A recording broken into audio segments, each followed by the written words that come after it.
No. Oh, I'm sorry. Senator Grassley. Yeah. My apologies. Dr. Winkle. And then Van Hollen, and then.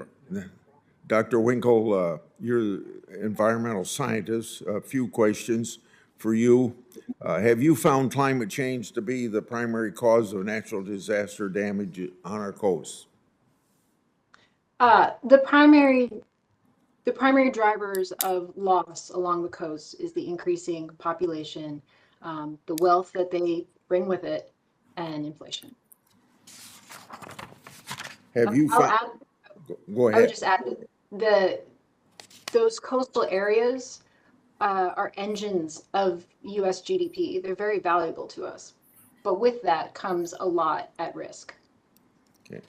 Have you found an upward trend in extreme weather events over time? So my personal analysis has been limited to hurricane landfalls, and over the long record, 1900 to today, there is no long-term increasing trend in frequency or severity. I'm sorry, I didn't mean to interrupt you. No, that's okay. Okay.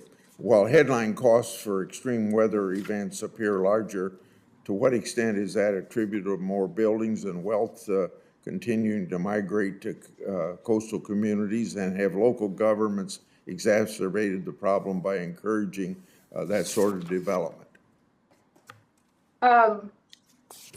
So on the development issue, as it's complicated, housing development, all that is a very important component to the U.S. economy.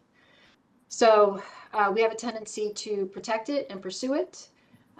As we know, somebody had mentioned the crisis not so long in 2007, the housing crisis. When housing collapses for an area or the state or the nation, it's a problem, large scale. So we support it.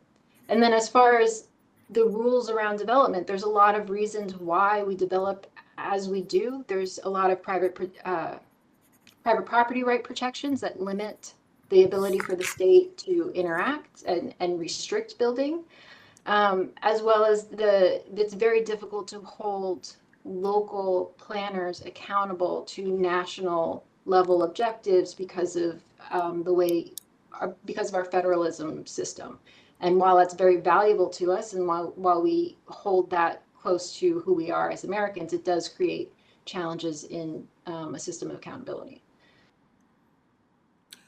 Dr. Lewis, this committee has heard from proponents of instituting a carbon tax to address emissions. Could you share your perspective on a carbon tax and its effect on Americans, the economy, and whether or not it helps the environment? Yes, well, a carbon tax is either all pain for no gain, or it's a cure worse than the disease.